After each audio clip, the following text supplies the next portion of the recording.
Hello students. आज हम BA second year के थर्ड सेमेस्टर का एक नया टॉपिक डिस्कस करेंगे और हमारा आज का टॉपिक रहेगा दोहरी गणना की समस्या और जो उत्पाद विधि है उससे संबंधित सावधानियां। तो ये आज के हमारे इस लेक्चर के अंदर हम जो इसके दो पार्ट करेंगे। एक का संबंध रहेगा दोहरी गणना की समस्या से। इसमें सबसे पहले हम ये देखेंगे कि दोहरी गणना की समस्या होती क्या है। उसके बाद ये देखेंगे कि दोहरी गणना की समस्या का समाधान किस प्रकार से किया जा सकता है। और नेक्स्ट इसमें जो देखा जाएगा कि उत्पाद विधि जो है, जब हम उत्पाद विधि के द्वारा राष्ट्रीय आय की गणना करते हैं तो उस समय हमें कौन कौन सी सावधानियां बरतनी चाहिए। तो दोहरी गणना की समस्या है, उस समस्या का संबंध जो होता है वो उत्पाद विधि से होता है कि जब भी हम राष्ट्रीय आय की गणना उत्पाद विधि या मूल्य वृद्धि विधि से करते हैं तो उस समय जो दोहरी गणना की समस्या पैदा होती है। और दोहरी गणना की समस्या का जो अर्थ है वो ये है कि एक ही जो वस्तु होती है या एक ही जो उत्पाद होता है, अगर उसका मूल्य राष्ट्रीय आय में एक से अधिक बार जोड़ लिया जाता है या शामिल कर लिया जाता है तो इसको हम दोहरी गणना की समस्या कहते हैं। अगर एक्चुअल में देखा जाए तो राष्ट्रीय आय की गणना करते समय एक वस्तु का मूल्य जो है एक ही बार जोड़ा जाना चाहिए, लेकिन उत्पाद विधि या मूल्य वृद्धि विधि के अंदर जो है ये जो मूल्य होता है वस्तु का वो एक से अधिक बार जोड़ लिया जाता है।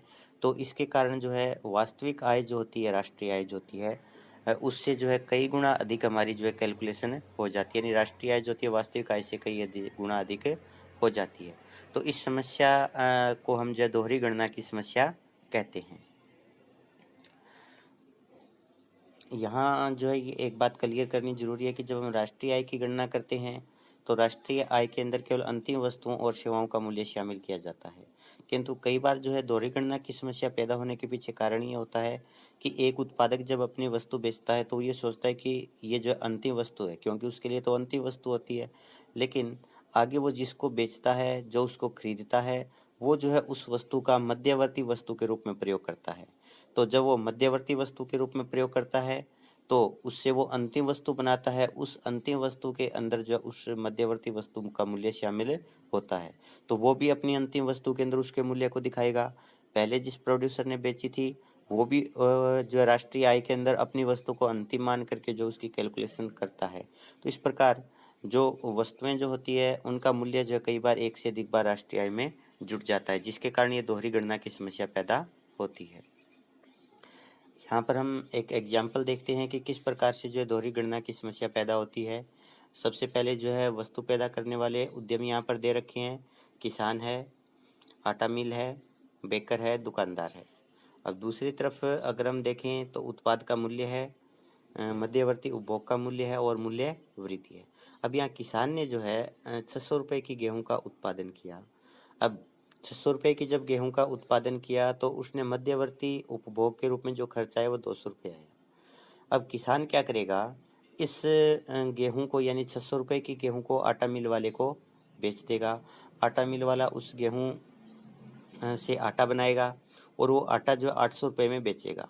अब आप देखिए 800 रुपये जो आटा है, अब किसान ने मान लिया कि उसने जो गेहूं बेची 600 रुपये की वो उसके लिए अंतिम वस्तु है और वो उसको जो है अपनी आय में शामिल कर लेता है और राष्ट्रीय आय में वो शामिल हो जाती है। अब आटा मिल वाला कहता है कि मेरे लिए जो 800 रुपये का आटा है वो अंतिम वस्तु है।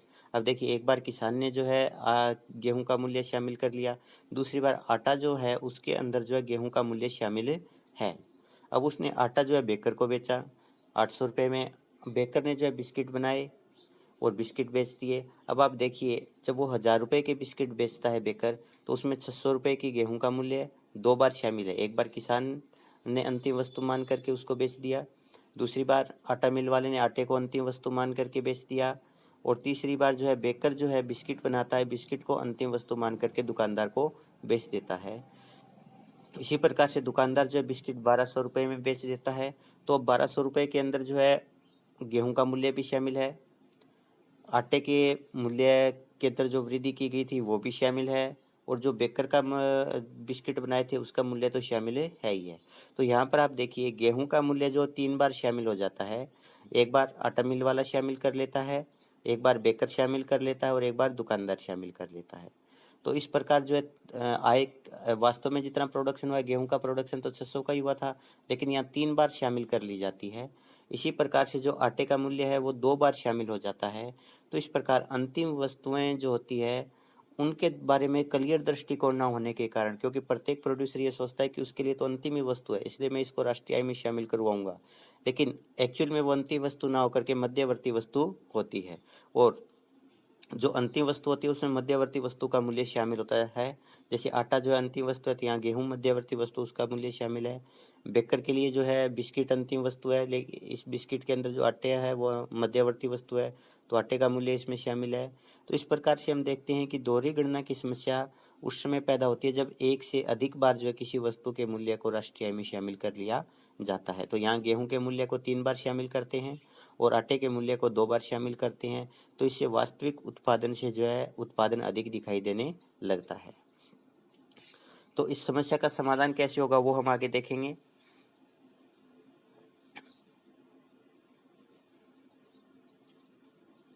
दोहरी गणना की समस्या का समाधान। दोहरी गणना की समस्या का समाधान निम्न 2 तरीकों से किया जा सकता है। पहला तरीका है कि अंतिम उत्पाद विधि, अंतिम, और दूसरा है मूल्य वृद्धि विधि। अब हम अंतिम उत्पाद विधि को डिस्कस करते हैं। दोहरी गणना की समस्या से बचने के लिए अंतिम उत्पाद विधि का प्रयोग किया जा सकता है। अंतिम उत्पाद विधि में हम क्या करते हैं कि उत्पादन का जो मूल्य होता है उस मूल्य में से मध्यवर्ती वस्तुओं के मूल्य को घटा दिया जाता है। अगर हम कुल उत्पादन के मूल्य में से कुल मध्यवर्ती उपभोग का मूल्य घटा देंगे तो उससे जो है हमारे पास में जो अंतिम वस्तु है केवल उसका मूल्य आ जाएगा, यानी इसके अंदर मध्यवर्ती वस्तुओं के मूल्य को शामिल नहीं किया जाता।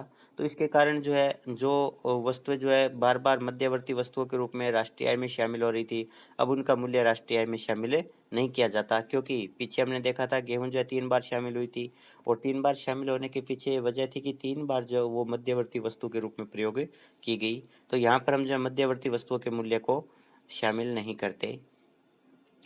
अंतिम उत्पाद का मूल्य बराबर होता है उत्पाद का मूल्य माइनस मध्यवर्ती वस्तुओं का मूल्य।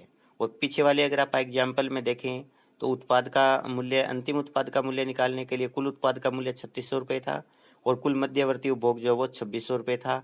तो इस प्रकार से राष्ट्रीय आय के अंदर जो वृद्धि हुई वो केवल 1000 रुपये की होती है। तो इस प्रकार दोहरी गणना की समस्या से हम बच सकते हैं। दूसरी जो मूल्य वृद्धि विधि है, दोहरी गणना की समस्या से बचने के लिए दूसरा हमारे पास में जो है उपाय है वो ये कि हम मूल्य वृद्धि विधि को अपनाएं।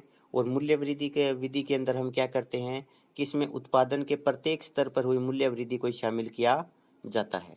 तो पीछे जो हमारा एग्जाम्पल था उसमें किसान ने जो मूल्य वृद्धि की थी 400 रुपये की, उसके बाद आटा मिल वाले ने मूल्य वृद्धि की थी 200 रुपये की, और उसके बाद में जो बेकर था उसने मूल्य वृद्धि की थी 200 रुपये की, और दुकानदार ने मूल्य वृद्धि की थी 200 रुपये की।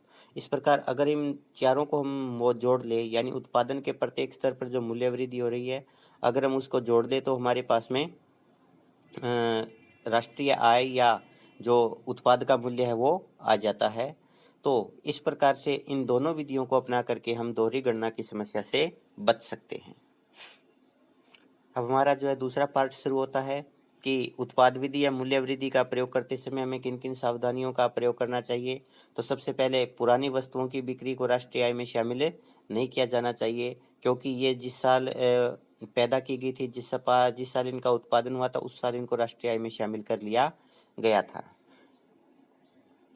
पुरानी वस्तुओं के बेचने से जो कमीशन प्राप्त होता है उस कमीशन को जो है राष्ट्रीय आय में शामिल किया जाता है, क्योंकि जो दलाल होते हैं वो जो है कमीशन लेते हैं और ये उनकी वर्तमान वस्तु की वर्तमान जो ट्रांजैक्शन हो रही है, लेन देन हो रहा है, उसमें उन्होंने सेवाएं दी है उसका प्रतिफल है।